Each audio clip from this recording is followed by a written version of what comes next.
everyone. My name is Carmen, and I'm the founder of Autism, and I'll be moderating today's session.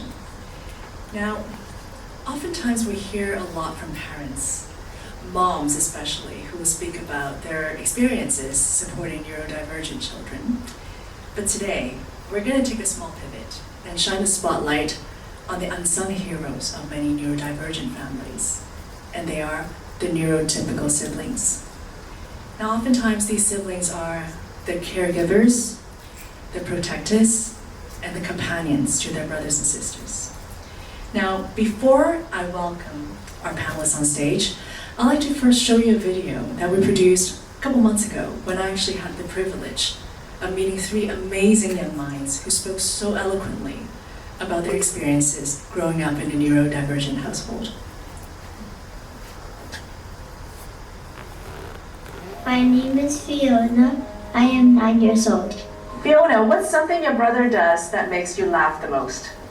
When he does the weird faces, What's your favorite game or activity to play with your brother?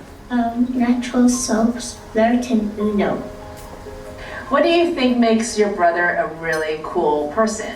When my mom and dad don't want to play on the rides in the amusement park, my brother will go with me. What do you tell your friends about your brother that makes you very proud?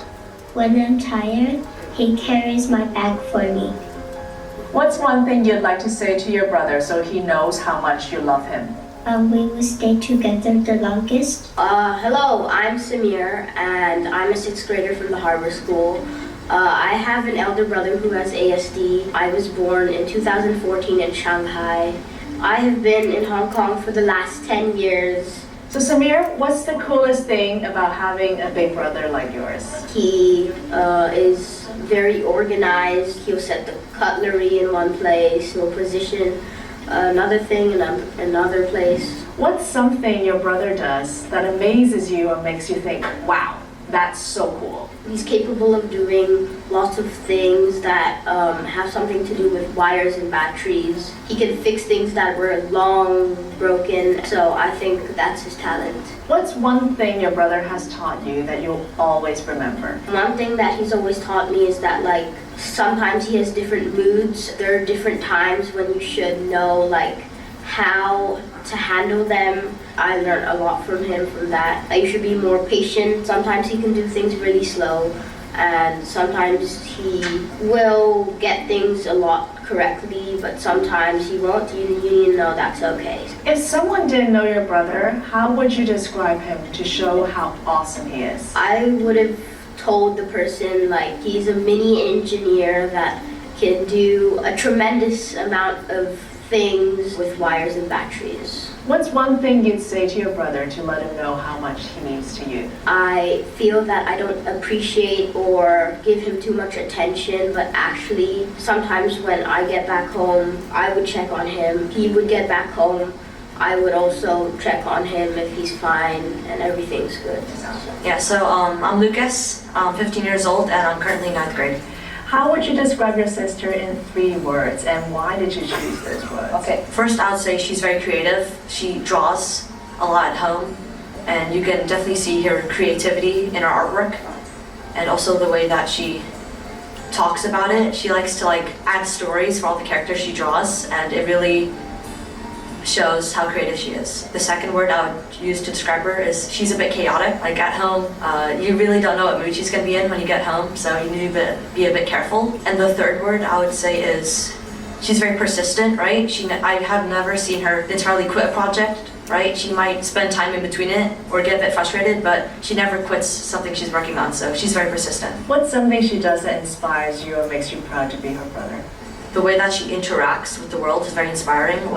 She's always excited to go somewhere new or see something new, and everywhere we go, you can kind of see her draw inspiration from it. So when we go out for trips, she likes to draw characters that she sees in those trips, and she's always asking to go to new countries, right? Just this week she was asking if we could go to new parts of China. So I think, yeah, that's definitely one aspect I'm very inspired. How do you think being her older brother has shaped who you are as a person? Talking to her, it's a bit in the kindest way. It's a bit harder to talk to my sister than the average person, right? So I think I've kind of learned how to talk to her, and by doing so, I think I've become more persistent when talking with people and understanding, and I think it also makes me easier to talk with other people with autism, so I think that's definitely something, yeah. What's a challenge you guys have faced together as siblings, and how has it brought you closer? For a big part of our lives, we've lived together in the same room, right? Lived in Quarry Bay for a while, and that was very cramped, right? So I think by kind of going through those challenges together, learning to share our things in space, I think that's drawn us closer through that challenge. And finally, what's one thing you hope your sister will achieve in the future?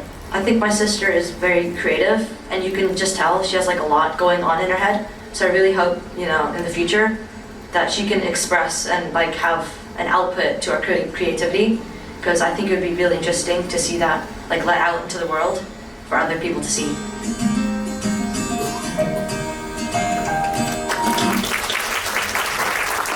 Pretty powerful stuff, huh?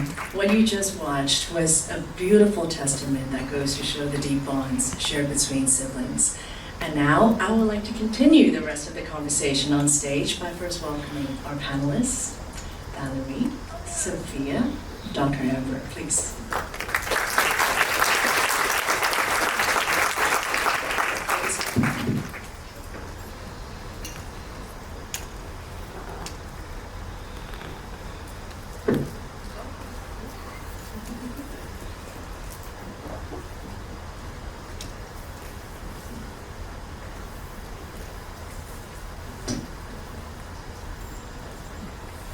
Well, thank you so much for joining us this afternoon. Would you mind first introducing yourselves to the audience? Yeah, hello everybody. I'm Valerie. I am an English teacher at the moment. Yes, that's what I am. And I was also actress before that. So then I've done a bit of theater on the side, and now I'm a teacher. Yeah. And you are the older sister to a sibling. Yes, I am the older sister to to my sibling. Yes. What is the age difference between the two of you? 6 years. 6 years. Yeah. Sophia? Yes, hello, I'm Sophia. Yeah, so I have an older brother, 5 years older than me, who's on the spectrum. We've been in Hong Kong about 7 or 8 years. And yeah, I'm currently studying law, so that's about it. Same. Dr. Amber? I'm the executive director, TCI, and I am the elder sister of a little brother. He is 14 years younger than me. Wow, that's actually a big age gap, huh? Now, my first question is, what was your earliest memory that you realized your sibling had unique challenges? Yeah, so my brother we're actually not sure about whether or not he is on the spectrum as of yet. We haven't really had like an updated kind of we haven't done an assessment yet, but he does definitely have developmental delay. And so for my brother, my earliest memory was of oxygen tanks. When he was born, we weren't sure if he was going to survive. And so when I was 6 years old, it was just, oh, there's an oxygen tank there. Oh, my brother has tubes inside him. Like, so that was pretty visual. That I knew, but I didn't think of anything like unusual about that, because I was like, oh, that's just how my brother is. And so that's kind of my very first memory. Yeah. And Sophia? Well, honestly, it's hard to pinpoint any specific point, because it was one of those things that was sort of obvious. Always kind of obviously apparent there was something a little different about him. And so even when I was very little, it was something I'd always been aware of. And Dr. Amber? So for my younger brother, because he's also 14 years younger than me, I recall a lot, but he's adopted. And when we got him, he was extremely ill, and he was 9 weeks old. And so I remember hospitals all the time. I remember they created a special bed. I think my dad made some contraption in the house, and there's some special bed that he had to sleep kind of like this on, and his head had to be up. And that was kind of our earliest, but when we realized there was something different, it was more of as he got older and it was time to go to school. It wasn't necessarily before then, I think, because he was the baby and he was very spoiled and all that stuff that comes with being the baby. But I think it was more of in school, things were not fitting well academically and socially. I suppose there wasn't a formal discussion per se from parents saying, hey, there's something wrong with your brother, but more of an innate understanding that you all understood that he's going to have challenges ahead. I suppose this actually brings me to the next question. What were some of the notable challenges that you recall when growing up?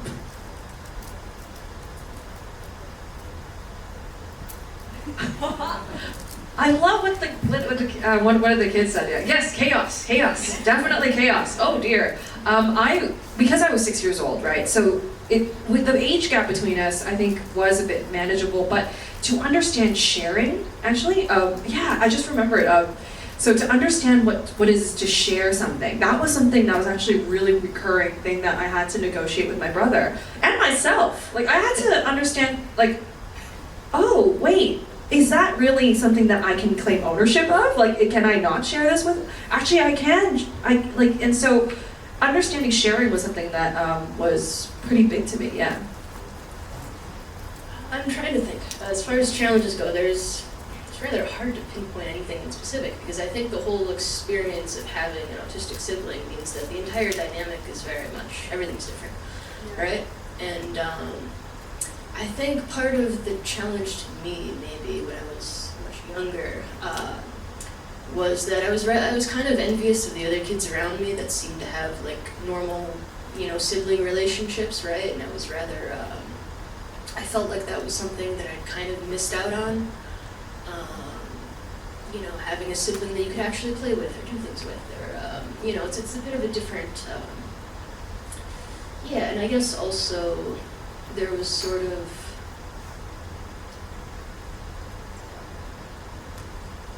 maybe a difference in attitude, I guess. I'm not sure how else I would put it.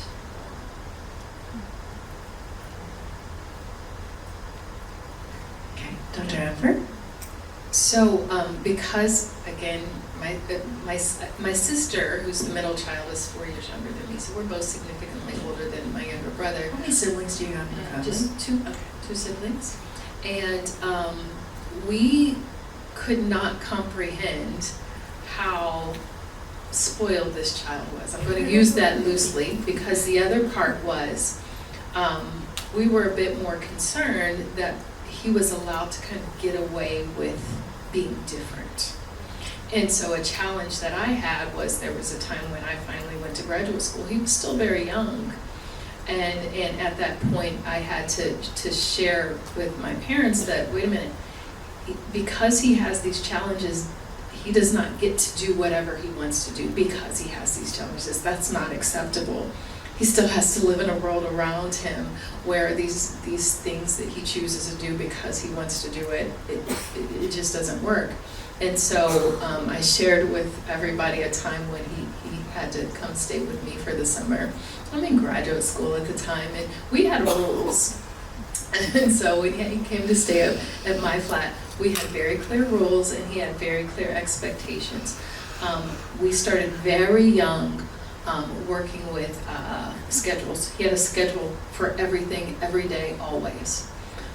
Whether it was during school time or during holiday or summer, whatever it is, he always had a schedule.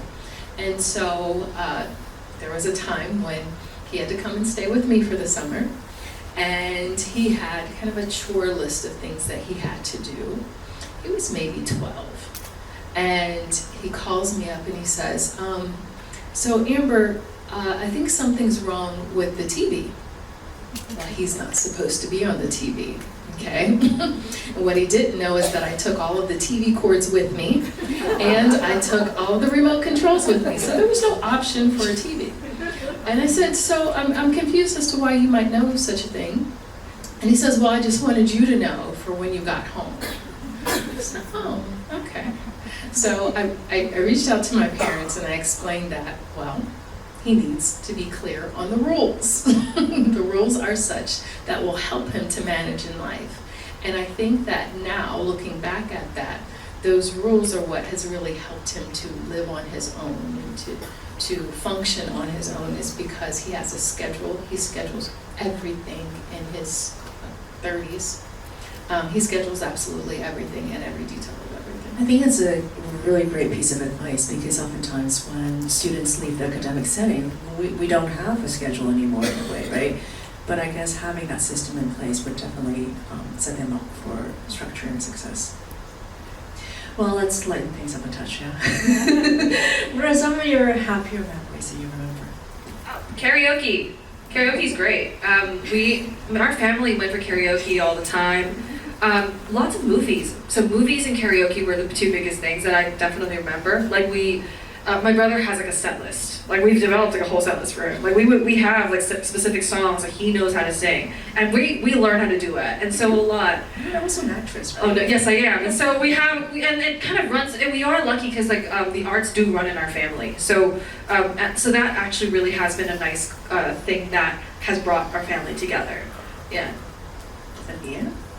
All right, well, for me, this was something that happened before I was around, but it's a story that my dad likes to tell on occasion, and it's one that I find very amusing. The story goes, my dad's in the grocery store with my brother back in Chicago. My brother was about 3 or 4 years old, and they're at the deli counter getting like some ham or something like that sliced. And my brother decides that the person doing it isn't doing it quite fast enough, so he goes and, he looks at the person behind the counter and goes, "Hurry up, jackass." And he was only 3, right? Something like that. I guess that brutal sense of honesty can be extremely endearing, right? Yeah. Yeah, of course everyone laughed. Nobody was offended, thankfully. This is fun, right? Yeah. So for me, I think it was a time when my brother won an award at school. It was for something that he had written. And he had so many struggles in school. We spent so much time with the school, working with the school, and trying to get him support and everything that he needs. That this was the biggest deal ever. And so there's family that came from everywhere to support him for his elementary school award. And so that was probably one of the most exciting moments, I think, that our family had the opportunity to celebrate him. Now, looking ahead, with the understanding that parents are getting older, especially with your father getting older, and the two of you guys are in your 20s, and you will have added responsibilities and obligations moving on in life, what are some of your concerns that you actually harbor? So we began talking about relationships with my brother, and that's a really interesting hurdle. My mom was asking me in the car one day. It was like, "Val, can you please talk to your brother about relationships? I don't know how to do this." And then I'm like, "I don't know how to do this. Me? I'm 28. I know a little bit. I've dated around, but I'm not. I don't know. Even I had a hard time understanding what relationship boundaries were and what a healthy relationship is. I don't understand. What is that? So we're still learning that, right? Yes, and what is it to be intimate in a relationship? That's also, woo! Okay, so we're talking about wives, we're talking about, what's it like to have a girlfriend, and that's opened up a whole big door. My brother's like, whoa. So we're having a bit of a moment there. So that's kind of, as we look ahead, like, how do we help my brother also, develop that sense of a healthy relationship and an intimate relationship too? That's something that I'm trying to help with, but I still finding ways. It's challenging because you and your mom are the primary caregivers, right? We are. There are nuanced challenges when it comes to supporting a neurodivergent male adult. Yes, definitely, for sure. And we are, it's really, we don't know, and so, yeah, I don't know. There's a lot there. Yeah. All right, well, there's a few things. Part of it, relationships, like Valerie was saying, that's a big thing. My brother recently, he got himself a girlfriend, and that was good and bad in some ways. Certainly a new experience, I think. But I think as I'm getting older and as he's getting older, and also as my dad's getting older, right, there's also kind of this question of uncertainty about the future and about what that's going to look like. Because one of the things that's most important to me is that my brother can have a degree of independence and self-sufficiency, and that he doesn't necessarily need to be taken care of his whole life, right? That's kind of my ultimate sort of, I don't want to say goal, but and additionally, there's also, I guess, just this question of what that looks like, or what,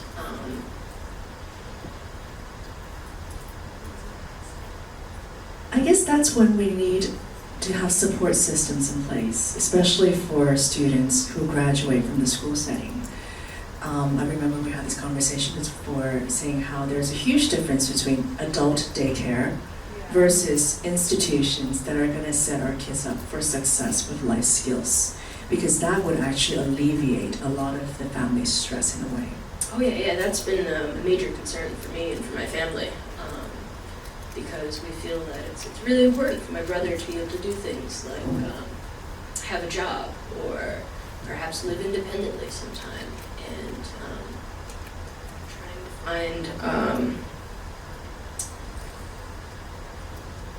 trying to find a place that gives him those skills, or that gives him kind of a step into that sort of world, is just crucial. But it's also incredibly difficult, because lots of times there is sort of this focus on it being an adult daycare kind of situation, or just somewhere where you send them so that they have something to do in the day, rather than a productive kind of learning environment. That's what I mean. Sorry.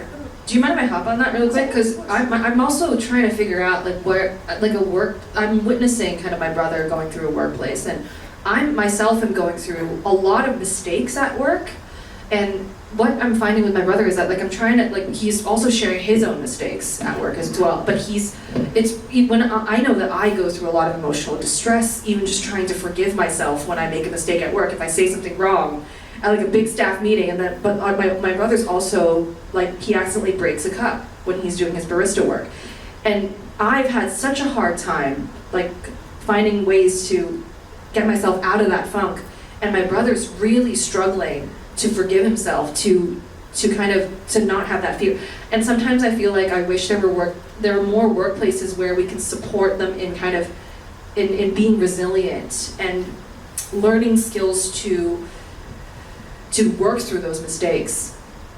That's something that my brother's currently working through, in that he recently told me,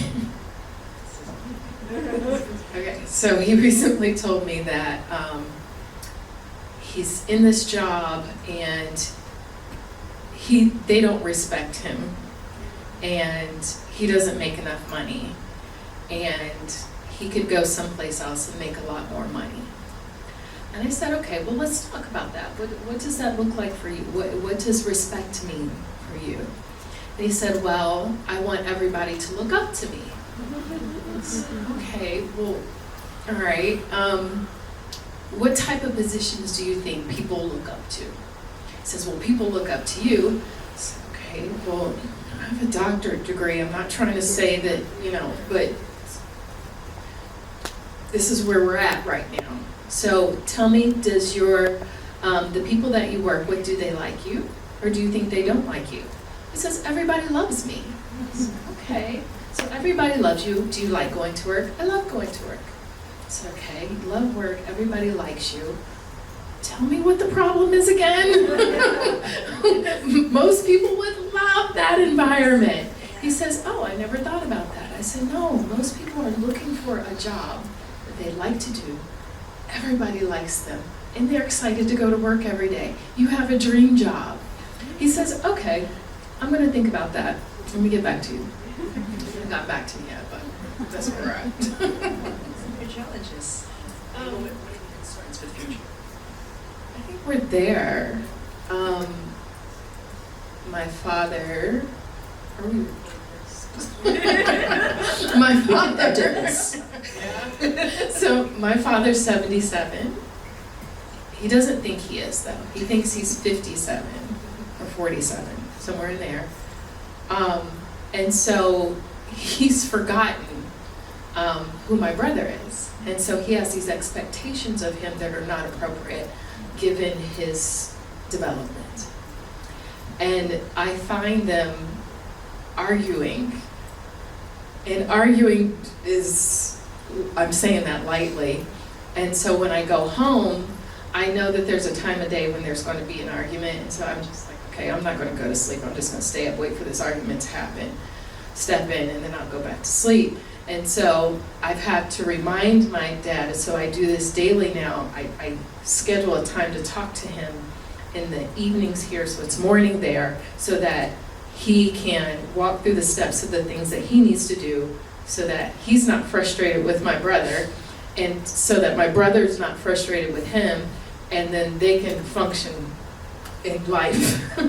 And so challenges being my dad just really being older, and my brother really sustaining his independence and being able to manage long term and hold on to those things that we worked on him with for so many years to just keep them. Well, you've got your hands full, really. I mean, you live in Hong Kong, you're juggling with a family that's in the States. Do you ever sleep? Well, that's why I talk to my dad before I go to bed, so I can prepare him so I can go to sleep. So I actually wanted to add on a little bit more about what Amber was talking about independence and about growing into adulthood, because that seems to be a very difficult kind of period, especially for my brother in particular, because it seems to be, because he really wants his independence, he wants his freedom, he wants to be completely uninhibited, right? But he doesn't necessarily have the skills or the, I guess, just sort of like the basic real world knowledge to be able to do that.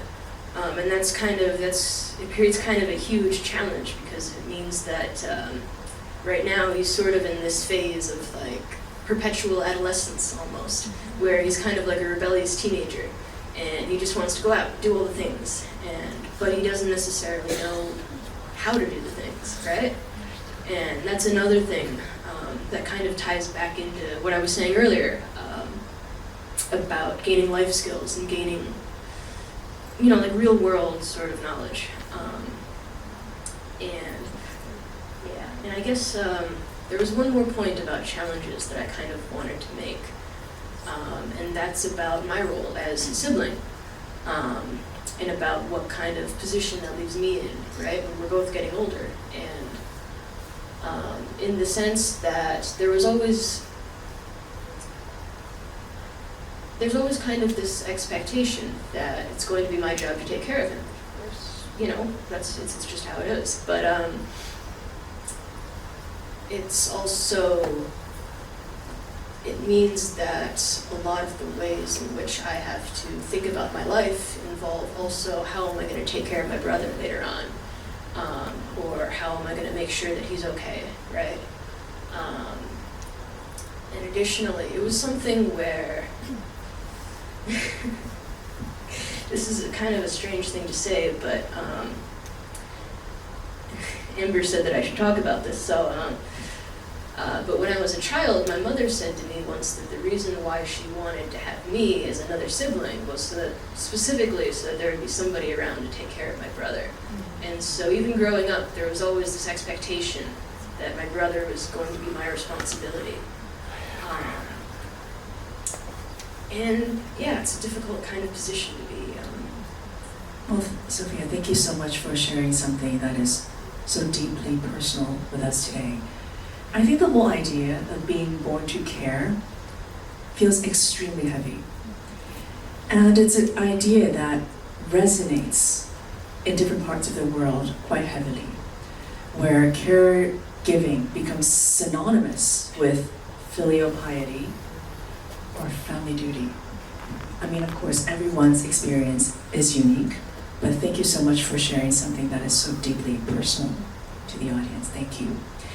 Now, my final question is, if there's one piece of advice you would like to gift our audience today, what would that be?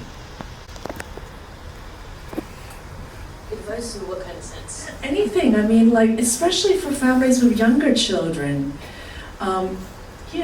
I think Dr. Amber said something that is very meaningful. Structures, less indulgence, maybe, right? I mean, it's just anything could be very helpful, especially for families who are navigating with children. I'm going to say, as a sibling, and as someone who has worked with a lot of parents, One thing that Sophia said is just very powerful, is the expectation that the sibling is there to take care of the other sibling. And while there is a reality in that, it is a necessity that the sibling who is not neurodiverse is their own person. That is important, is that they are their own person, that you build a life with them also, because so much is put into the neurodiverse sibling, that it has to be, the other child must be attended to. You must realize what's going on, and you have to have a conversation with them about their neurodiverse sibling. Yeah, it's like about, it's not about, us growing together to be dependent on each other, but rather that we can live our own independent lives, right? And we can be together. We definitely be together no matter what. Like, I told my boyfriend, we're like, my brothers come part and parcel. Like, we are a lifetime family already. Yeah, and thank goodness my boyfriend is like, yes, okay, yes, we'll do it, yes, we're on board, right? But even so, as we look ahead to into our lives together in the future, it's we hope that, like, my brother can live by himself, and then we can have our own lives as well. But we'll definitely be next door neighbors, like that's already in the plan. Like that's what we're already, yeah, like that's already something we're talking Got about. yourself an amazing boyfriend. He really is great. He is great. I am very happy. Thank you so much for sharing such thought-provoking experiences with us today. I want to give one little bit of, I don't know if I'd call it advice, but one thing that I feel that makes an enormous difference is the attitude that parents have towards their children. In particular, I know that there tends to be, how to put it, well, nobody's really expecting to have an autistic child, right? It's kind of, it's a new challenge that's sort of thrown at you. But one thing that becomes incredibly important and incredibly helpful is having the right attitude towards that, and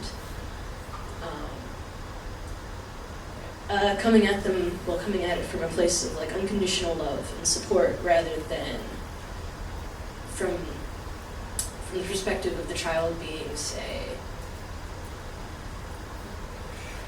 trying to keep this from being too grim.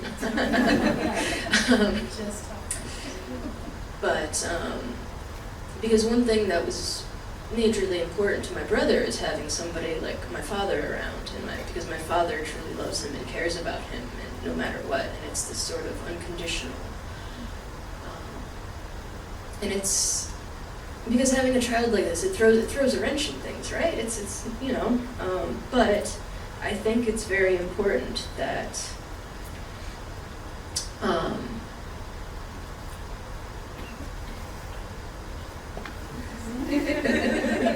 well, I think it's very important that the child is never treated as a burden or as something that's Absolutely. Thank you. Yeah. Well, thank you so much for sharing such thought-provoking experiences. I do want to wrap up by saying this, Dr. Amber. When we first started conceptualizing for this session, we actually assumed this to be a very simple task, right? Like, we thought, this shouldn't be hard. We know plenty of people who are neurodiverse. Certainly they have siblings, and we encountered with many siblings. Yes, I actually had the opportunity to meet with so many amazing siblings, but we had a challenge. When the siblings were actually quite willing to step on stage to share their experiences, and some of them were actually probably our age, right? But there was so much hesitation coming from the parents who are probably in the 70s or the 80s. So the conversation usually goes something like, hey, I gotta check with mom, I'll text you on Monday. And then I receive like 10 texts, like, sorry, can't, mom said no. And I think it really goes to show that, from the previous generation, it's definitely a stigmatized topic. And so they were very resistant in having their adult children share on such an open stage setting about their experience. So aside from thanking our panelists today, and of course the students who spoke on video, I want to say a big thank you to the parents who said yes to this, to the parents who trusted their children to share their experiences and thank us for the words of wisdom. And for that, everyone deserves a big round of applause. Thank you, everyone.